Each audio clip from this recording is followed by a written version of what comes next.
जय हिंद दोस्तों। झारखंड पुलिस भर्ती 2024। आज आपका चैप्टर है हिंदी वर्णमाला। पहला क्वेश्चन है पाठ एक वर्णमाला। कह रहा है कि पाठ एक वर्णमाला वर्ण किसे कहते हैं।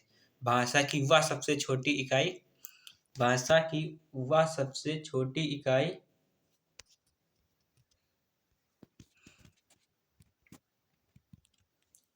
भाषा की वह सबसे छोटी इकाई जिसके टुकड़े नहीं किए जा सकते हैं उसे वर्ण कहते हैं। भाषा की वह सबसे छोटी इकाई जिसके टुकड़े नहीं किए जा सकते उसे वर्ण कहते हैं। वर्णों की कुल संख्या 52 होती है।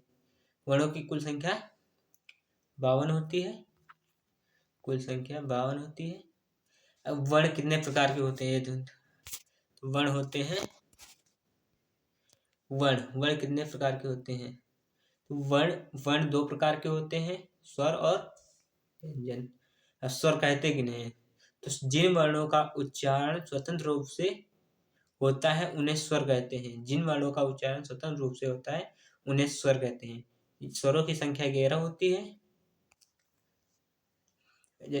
स्वर की संख्या 11 होती है। ये हो गए छोटा, बड़ा, छोटी, बड़ी, उ, बड़ा उ, ऋषि, ए, आई, ओ, औ। ये स्वर होते हैं। अब फिर कह रहा है अयोग वाह। अयोग वाह किन्हें कहते हैं। अयोग वाह की संख्या अयोग वाह संख्या में कितने होते हैं तो अयोग वाह संख्या में 2 होते हैं। अयोग वाह संख्या में 2 होते हैं, अंग और आहा। आगे चलते हैं। अब कह रहा है व्यंजन। व्यंजन जिन वर्णों का उच्चारण स्वतंत्र रूप से नहीं होता है। जिन वर्णों का उच्चारण स्वतंत्र रूप से नहीं होता है अर्थात अन्य वर्णों की सहायता से किया जाता है उन्हें व्यंजन कहते हैं। यानी स्वर क्या थे जिन वर्णों का उच्चारण स्वतंत्र रूप से होता है तो व्यंजन जिन वर्णों का उच्चारण स्वतंत्र रूप से नहीं होता है। व्यंजन संख्या में कितने होते हैं 33 होते हैं। ये व्यंजन है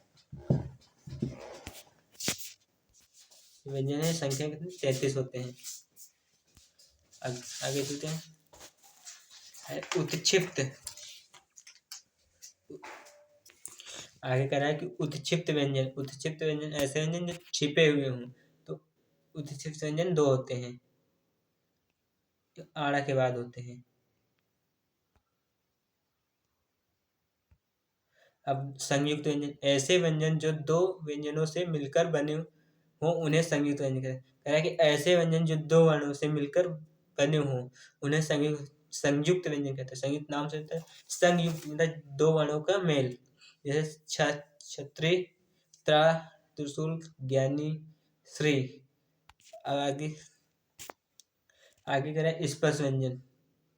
स्पर्श व्यंजन होते हैं जिन वर्णों का उच्चारण करते समय वायु मुख के किसी न किसी भाग को स्पर्श करते हुए बाहर निकलती है उन्हें स्पर्श व्यंजन कहते हैं। स्पर्श व्यंजन यानी कि स्पर्श होते हैं तो जिन वर्णों का उच्चारण करते समय वायु मुख के किसी न किसी भाग से स्पर्श करते हुए बाहर निकलते हैं उन्हें स्पर्श व्यंजन कहते हैं। ये संख्या में 25 होते हैं।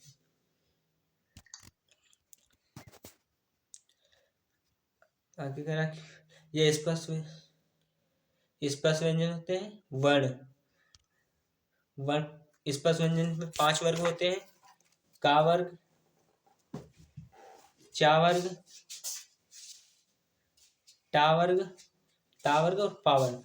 प्रत्येक वर्ग में 5 वर्ण होते हैं। प्रत्येक वर्ण में 5 वर्ण होते हैं। प्रत्येक वर्ण में 5 वर्ण होते हैं।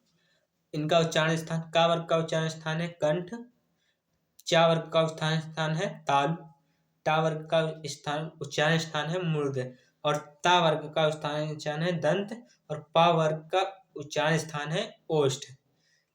ला और सा का उच्चारण स्थान दंत है यानी दांत और सा का उच्चारण स्थान है मूर्धा और या और सा का उच्चारण स्थान है ताल, हा का उच्चारण स्थान है कंठ। आगे चलते हैं। आगे कह रहा है अंतस्थ व्यंजन। अंतस्थ व्यंजन जिन वर्णों के उच्चारण जीभ, ताल, दांत, ओठ को सटाने से होता है परंतु या कहीं भी पूर्ण स्पर्श नहीं होता है अंतस्थ व्यंजन कहलाते हैं। ये संख्या में 4 होते हैं, जैसे या, रा, ला, वा। तो इनका उच्चारण जीभ, ताल, दांत, ओष्ठ को सटाने से होता है, परंतु यह कहीं भी पूर्ण रूप से स्पर्श नहीं होते हैं। आगे चलते हैं। अगर ऊष्म व्यंजन, ऊष्म व्यंजन जिन व्यंजन वर्णों का उच्चारण घर्षण या रगड़ के फलस्वरूप उत्पन्न उष्मा वायु से होता है, उसे ऊष्म व्यंजन कहते हैं। ये संख्या में 4 होते हैं, सा, सा, सा, हा। ये संख्या में 4 होते हैं। ये संख्या में 4 होते हैं ऊष्म व्यंजन जिन वर्णों का उच्चारण घर्षण रगड़ के फलस्वरूप उत्पन्न ऊष्मा से होता है, उन्हें ऊष्म व्यंजन कहते हैं। आगे चलते हैं। उम्मीद जिंदा रखिए साथियों, आज हंसने वाले कल तालियां भी बजाएंगे। उम्मीद जिंदा रखिए साथियों, आज हंसने वाले कल तालियां बजाएंगे। जय हिंद, जय भारत।